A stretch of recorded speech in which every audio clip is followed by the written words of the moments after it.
Hi everyone, this is Mrs. Wiebe and I'm going to be reading to you one of my new favorite books by one of my favorite children's authors, Jory John, and this book is called The Sour Grape and it just came out, so I'm really excited to be reading this to you.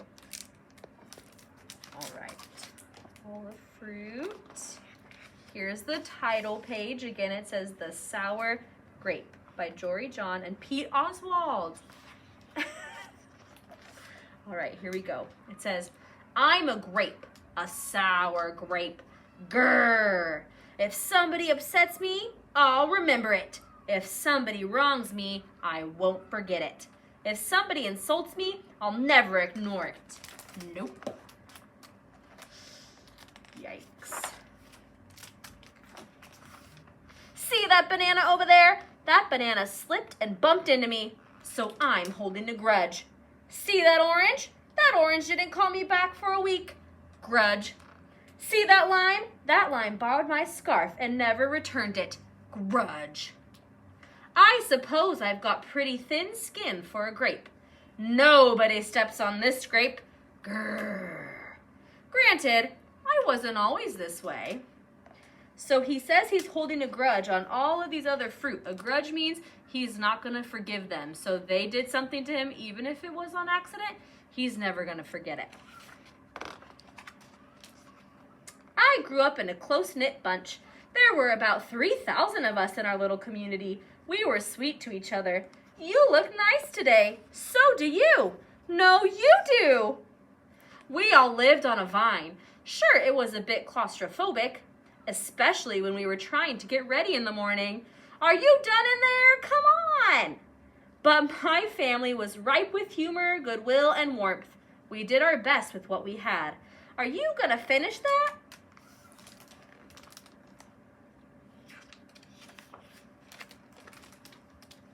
My grandparents visited on the weekends. We'd stroll in the sun and they'd teach us what they knew.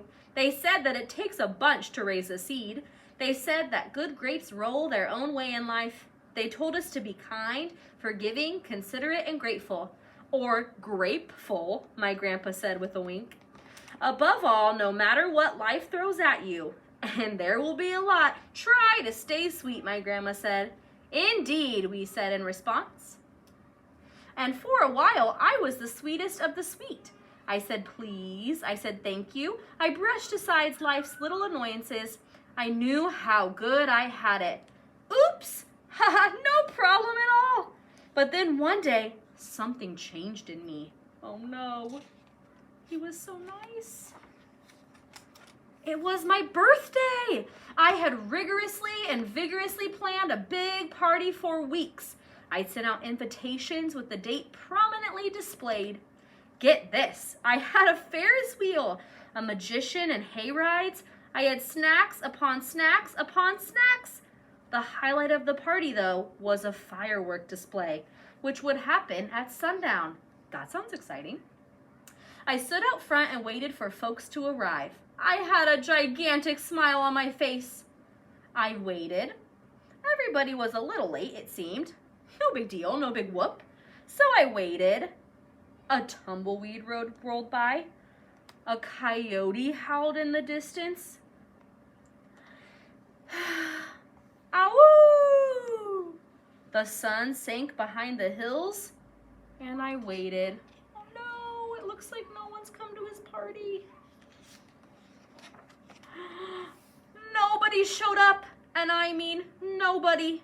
By the time the fireworks show started, with me as the sole spectator, I was scowling. That means his eyebrows were all scrunched. I considered everybody I invited, and only one thought came to mind. Grudge, grudge, grudge, grudge, grudge, grudge, grudge, grudge. Remember, that means he's never going to forgive them. Poor Grape. After that, my personality became something else entirely. I went from sweet grape to bitter grape to snappy grape. Who moved my chair? Finally, I became a sour grape. Grrr. I started holding minor grudges that eventually became major grudges. Why don't you watch where you're going? I scowled so much that my face got all squishy. You know what? Don't even bother calling me back. I took my grumpiness out on others. Are you ever going to return my scarf? Poor Lime. And that's just how it's been. Day after day, week after week, month after month, grudge after grudge. But something happened recently that changed my thinking.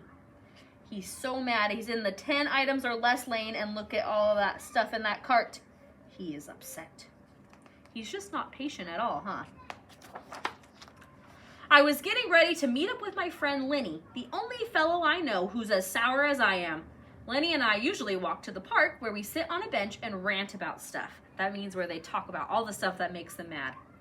But just as I was heading out the door, I bumped my knee. Oof! After I bandaged myself up, I discovered I had a flat tire. Ugh! Then I missed the bus where the next bus was late. Wah! Finally, I got off at the wrong stop. Sheesh! That's not a good day. By the time I arrived at the park, it was getting dark. Lenny was fuming and furious with a frown and a furrowed forehead, all squished up. His face looked all squishy. We agreed to meet at exactly 4 o'clock. You're 3 hours late. I tried to explain why I was so tardy, but Lenny wouldn't listen. He'd already made up his mind. He'd form a huge grudge and he wouldn't budge. I couldn't believe it. How unfair, I thought. How ridiculous, I thought.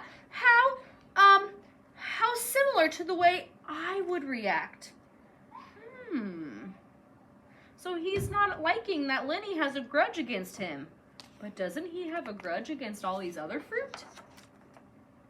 Lenny was pretty worked up. He was pacing back and forth, emitting some occasional grumbles. His tone was tart, so I gave him a little space. Besides, it was nice out. I noticed the sky changing colors, the melodic chirping of the birds, the evening breeze, the buzz of the park's insects coming alive at night. I suddenly felt grateful and peaceful and calm. Had I been missing all this simple beauty because I was too busy complaining? Meanwhile, old Lenny stormed off, muttering something about disrespect and lack of consideration. I'm pretty sure I heard him add a grr or two. I walked home. I pulled a dusty box out from under my bed, and there were old family photos inside. It says memories and a party card and a ticket to a Grateful Dead concert. I spotted myself in one of the pictures. I was so sweet. I knew that little grape from the photo was still a big part of me deep down. I would just take some work to get back there again. And that was the exact moment I found the invitation I had sent out for my infamous birthday party. The one where nobody showed up. It said May 31st. That's my grandpa's birthday in real life. But wait a minute here. My birthday is on May 21st. Alas, I told everyone to come on the wrong day. Gulp. It was all my fault. I realized nobody's perfect. Not even me. Or great.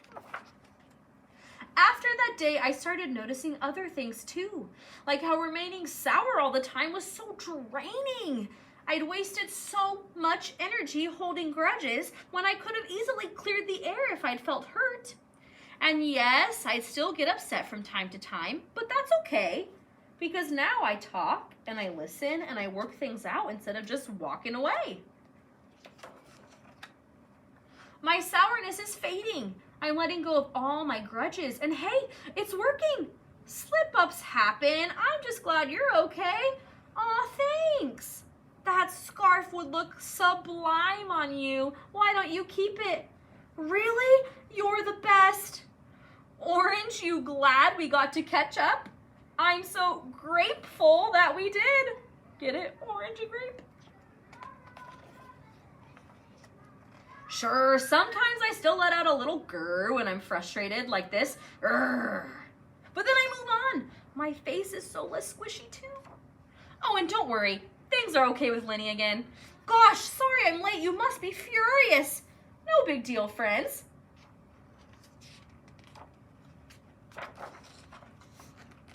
You know what? If you look at things in the right sort of way, and if you remember to be kind, considerate, forgiving, and grateful, life really can be pretty sweet. Yes, indeed. His party, he got to have his party. There's the Ferris wheel and the hayride and the magician, the fireworks and the ice cream. Oh, I just love this book because it reminds us that, yeah, we can get upset sometimes. That's pretty normal. But if we take the time to forgive each other and remember that everybody makes mistakes, nobody's perfect, and we just can be kind instead of being mad and upset and allow people to make mistakes and still forgive them, life would be so much better, right? If someone's kind to you, you're gonna wanna be kind to them, and then they're gonna be kind to someone else, and it's just gonna be kindness everywhere. So I just love this book so much because not only is it funny, but it also has a good message of being kind and remember to forgive people because everybody makes mistakes and nobody's perfect. Yay!